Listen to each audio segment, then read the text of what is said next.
இவ்விழாவிற்கு வந்திருக்கும் பத்திரிகை மற்றும் ஊடக நண்பர்கள் அனைவருக்கும் எனது மாலை நேர வணக்கம். நாற்கரப்போர் இந்த படம் வந்து எங்கள் ஊரை சேர்ந்த அண்ணன் வேலாயுதம் அவர்கள் தயாரிச்சிருக்காரு.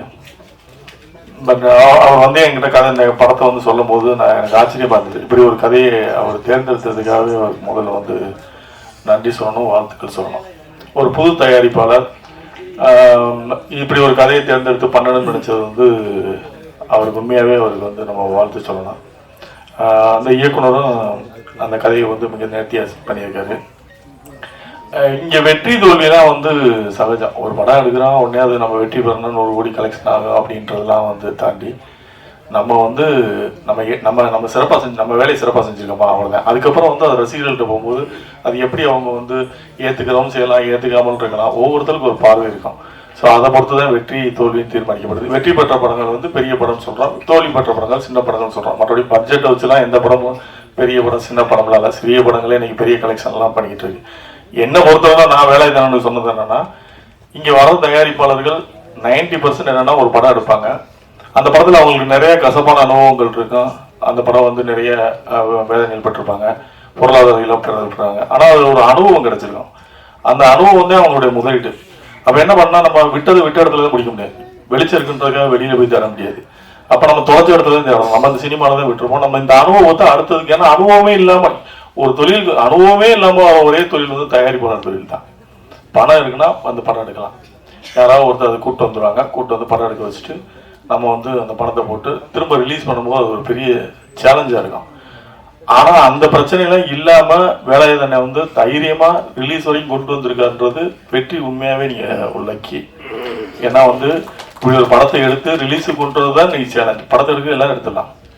அப்போ இப்படி ஒரு தயாரிப்பாளர் கிடைக்கிறது ரொம்ப கஷ்டம். அதை வந்து அவர் சிறப்பாக வந்து செஞ்சிருக்காரு. அவருக்கு இந்த படம் வெற்றி படமாக வேணா தொடர்ந்து ஒரு தமிழ் சினிமாவில் தொடர்ந்து அவர் பயணிக்கிறேன். ஏன்னா கோபமே படாமல் அவரை நான் கோவப்பட்டு அவர்கிட்ட நான் ஒரு 6-7 மாதம் பார்க்குறேன். கோவப்பட்டு பார்த்ததே கிடையாது. சிரிச்ச மணிக்கே இருப்பார். எவ்வளோ டென்ஷனாக இருந்தாலும் சிரிச்ச மணிக்கே இருப்பார். ஸோ இப்படிப்பட்ட தயாரிப்பாளர்கள்லாம் தமிழ் சினிமாவுக்கு தேவைப்படுது. இந்த படத்தில் நடித்த லிங்கேஷாக இருக்கட்டும், சுரேஷ் மேனன் சாராக இருக்கட்டும், அவந்திரியாக இருக்கட்டும், எல்லாருமே வந்து அவங்களுடைய பாத்திரங்கள் வந்து தெளிவாக பண்ணியிருக்காங்க. நான் சின்ன பையன் உட்பட எல்லாருமே நல்லா பண்ணியிருக்காங்க. அவர்நிதி மிக சிறப்பாக பண்ணியிருந்தாங்க. ஆனால் என்ன ஒரு வருத்தம்னா, அந்த அமர்நிதி வந்து இன்னைக்கு இந்த ஃபங்க்ஷனுக்கு வரல. அது தொடர்ந்து நம்ம தமிழ் சினிமாவில் ஒரு சாவக்கேடு ஆயிடுச்சு. ப்ரமோஷனுக்கு வரமாட்டோம் அப்படின்றது. அந்த அபர்நிதியை வந்து நாங்கள் வந்து நீங்கள் இந்த மாதிரி ப்ரமோஷனுக்கு வரணும் அப்படின்னு சொல்லி அவங்களுக்கு கால் பண்ணி கூப்பிட்டபோது தயாரிப்பாளர் கூப்பிட்ருக்காங்க. கூப்பிட்டதுக்கு வந்து அவங்க நான் வரமாட்டேன், எனக்கு ப்ரமோஷனுக்கு தனியாக காசு கொடுக்கணும் அப்படின்னு கேட்டாங்க. இது புதுசாக இருக்குது, ப்ரமோஷனுக்கு தனியாக காசு கொடுக்கணுன்ற புதுசாக இருக்குன்னு சொல்லிட்டு அப்படி என்கிட்ட சொன்னாங்க. நான் உடனே அந்த பொண்ணுகிட்ட வந்து நான் அடித்து பேசுகிறேன். இந்த மாதிரி வந்து பப்ளிசிட்டிக்கு நீங்கள் கண்டிப்பாக வரணும்.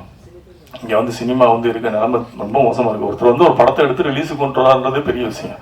அப்போ நீங்கள் பப்ளிசிட்டிக்கு நீங்கள் வரணும்ல, நீங்கள் வராமல் இருக்கிறது நியாயம் இல்லை அப்படின்னு மாதிரி சொன்னோம். இல்லை நான் வர முடியாது. ரெண்டாவது அவங்க 2-3 கண்டிஷன் வச்சாங்க. அதெல்லாம் சொன்னால் பெரிய கான்ட்ரவர்சி ஆகிடும். அவங்க வச்ச கண்டிஷன்ஸ்லாம் வந்து நான் ஸ்டேஜில் யாரோட உட்காரணுன்ற வரைக்கும் அவங்க டிக்ளேர் பண்ணுறாங்க. நான் உட்கார்ற ஸ்டேஜில் இவங்கெல்லாம் தான் உட்காரணும், எனக்கு ஈக்குவலானவங்க தான் உட்காரணும் அப்படின்ற வரைக்கும் பேசுனாங்க. எனக்கு பயங்கர கோபம் ஆயிடுச்சு. என்ன இப்படி பேசுறாங்க? ஒரு ஆர்டிஸ்ட் வந்து என்ன ஏதுனே தெரியாமல் இப்படி பேசிட்டு இருக்காருன்னா, நீங்கள் ஒன்று பண்ணுங்க, உங்களுக்கு வந்து நான் சொல்றது புரியலை, நீங்கள் வேணா நடிகர் சங்கத்தில் கம்ப்ளைண்ட் பண்ணுங்க. இந்த மாதிரி வந்து இந்த படத்தை வந்து எனக்கு கூப்பிட்ற ப்ரொமோஷன் கூப்பிட்றாங்க, நான் வரமாட்டேன்னு சொல்கிறேன். என்ன பிரச்சனையாக இருந்தாலும் பேசுவோம், நீங்கள் நடிகர் சங்கத்தில் சொல்லுங்க அப்படின்னு. இவரும் தயாரிப்பாளர் சங்கத்தில் ஒரு கம்ப்ளைண்ட் கொடுத்துருக்காரு. அந்த கம்ப்ளைண்ட்டுக்கு வந்து அவங்க தயாரிப்பாளர் சங்கம் கூப்பிட்டுருக்காங்க. அவங்க வரலைன்னு நினைக்கிறேன். அது என்ன ஆச்சுன்னு தெரியல. அப்போ நடிகர் சங்கத்தில் நீங்கள் சொல்லுங்க மாதிரி நடிகர் சங்க உறுப்பினரே இல்லைன்றாங்க அவங்க. சரி வேறு இவங்களை என்னதான் பண்ணுறது அப்படின்னு சொல்லி, நீங்கள் வர்றீங்களா வரலையா அப்படின்னு. நான் முடியாது சார், எனக்கு 3 லட்ச ரூபா கொடுத்தா நான் வர்றேன் பப்ளிசிட்டிக்கு, இல்லைன்னா வரமாட்டேன். ரொம்ப நன்றி, நீங்கள் வாங்கிங்க, உங்களுக்கு 3 லட்ச ரூபா கொடுக்குறதா நாங்கள் வேறு மாதிரி பப்ளிசிட்டி பண்ணிக்கிறேன் விட்டுருங்க அப்படின்னு சொல்லிட்டு விட்டாச்சு. அப்புறம் 2 நாள் பொறுத்து கால் பண்ணாங்க. சாரி சார், நான் தெரியாமல் பேசிட்டேன், அன்றைக்கி யாருன்னு தெரியாமல் பேசிட்டேன், சாரி நான் மன்னிச்சுங்க, நான் வந்து அந்த ஃபங்க்ஷனுக்கு வர்றேன், நான் ப்ரமோஷன்ஸ்க்கெலாம் வரேன். இதுக்குங்க சாரி, பரவாயில்ல, நீங்கள் சப்போர்ட் பண்ணுங்க.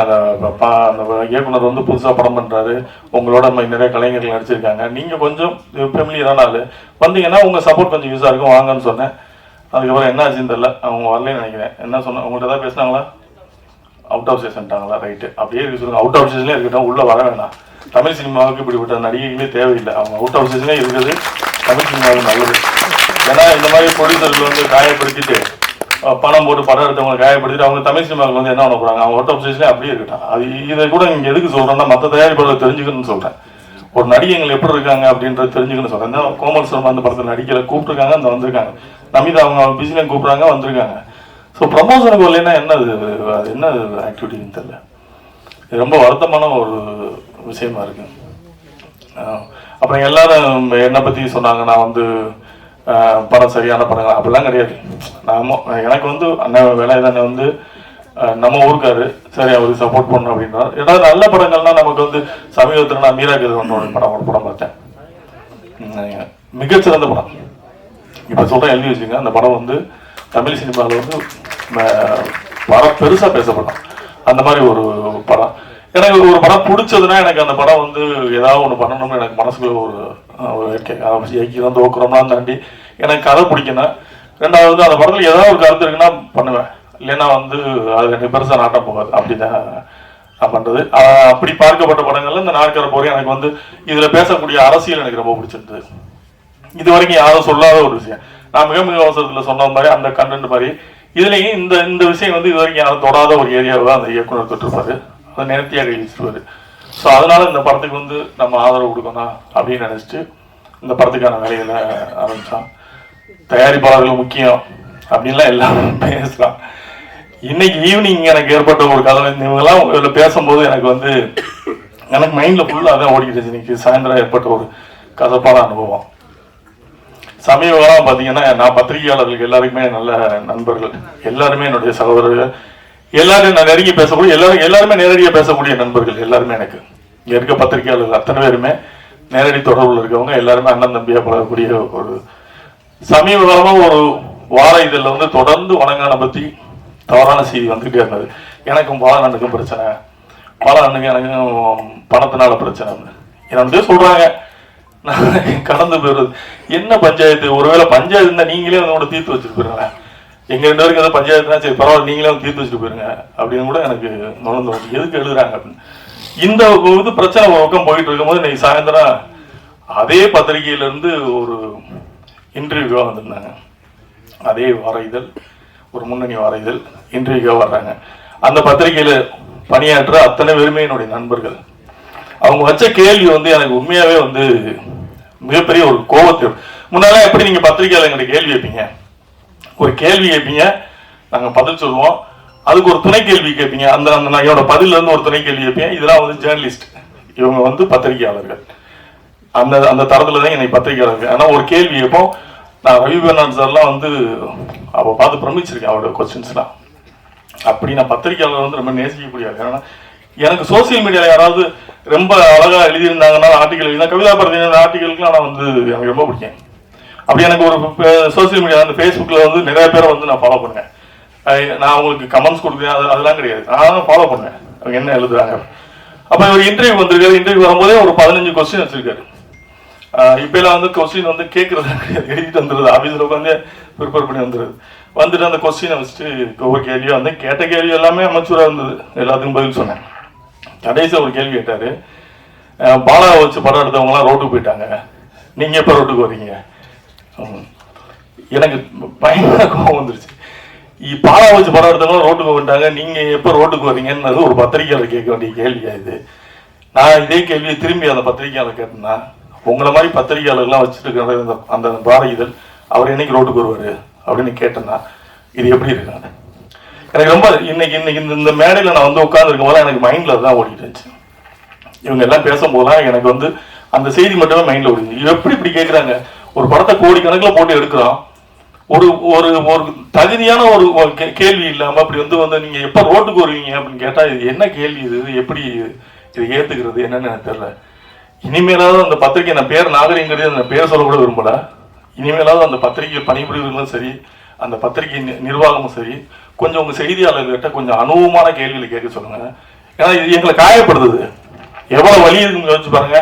கோடிக்கணக்கில் பணம் போட்டு நிக்கிறோம் நாங்க, எப்ப நீங்க ரோட்டுக்கு வருவீங்கன்னு கேட்கறது. அதே கேள்வியை நீங்க வேற மாதிரி கேட்கலாம். பாலா வச்சு படம் எடுத்தவங்க எல்லாம் ரோட்டுக்கு வந்துட்டாங்க ஏற்கனவே அப்படின்னு ஒரு டாக் இருக்கு. இதை பத்தி இந்த விமர்சனத்தை பத்தி நீங்க என்ன கேக்குறீங்கன்னா அது நியாயமான கேள்வி. நீங்க எப்ப ரோட்டுக்கு வருவீங்கன்னு கேக்குறது என்ன கேள்வின்னு எனக்கு ஒன்றும் புரியல. இது என்னுடைய ஆளுங்க. ஆக்சுவலா வந்து நீங்க எல்லாம் என்னுடைய நண்பர்கள், பத்திரிகையாளர்கள் கூட நண்பர்கள், உங்க மேல மிகப்பெரிய மரியாதை வச்சிருக்கேன். உங்களோட நண்பராக பழகிறேன். என்னோட ஆளுங்கத்தை சேர்ந்தேன். எனக்கு வந்து இவங்கெல்லாம் பேசும்போது எனக்கு மைண்ட்ல அதுதான் ஓடிட்டு இருந்துச்சு. என்ன இப்படி கேட்டாங்க எனக்கு வரும்போது, அதுங்க இந்த ஃபங்க்ஷனுக்கு கிளம்பி வரும்போது நான் அப்பவும் நான் அந்த ஃபங்க்ஷனுக்கு போறேன் அப்படின்னு சொல்றேன். இல்ல ஒரு 10 நிமிஷம் தானே உட்காந்து முடிச்சு போயிருங்கன்னு சொன்னோன்னே சரி அப்பவும் அந்த இம்பார்ட்டன்ஸ் கொடுத்து ஓகே நம்மளை மதிச்சு ஒருத்தர் வர்றாங்க கொடுப்போம்னு சொல்லி கொடுக்கும்போது கேட்ட கேள்வி வந்து எனக்கு ரொம்ப ஹர்ட் ஆயிடுச்சு. எனிவே இந்த நாற்கர் போர் படத்தில் வந்து பணியாற்றின அத்தனை பேருக்கும் என்னுடைய வாழ்த்துக்கள். இந்த படம் வந்து ஒரு மிகச்சிறந்த படமாக வரணும். இதில் பேசப்பட்ட கருத்துக்கள் வந்து விவாதிக்கப்பட வேண்டிய ஒரு கருத்துக்கள். இது வந்து எல்லாருமே தெரிஞ்சுக்க வேண்டிய, விவாதிக்கப்பட வேண்டிய ஒரு கருத்துக்கள். ஸோ அந்த படம் வந்து வெற்றி பெறுவதற்கு என்னுடைய வாழ்த்துக்கள். வந்திருந்த அனைவருக்கும் எனது நெஞ்சம் நிறைந்த நல்வாழ்த்துக்கள். நன்றி.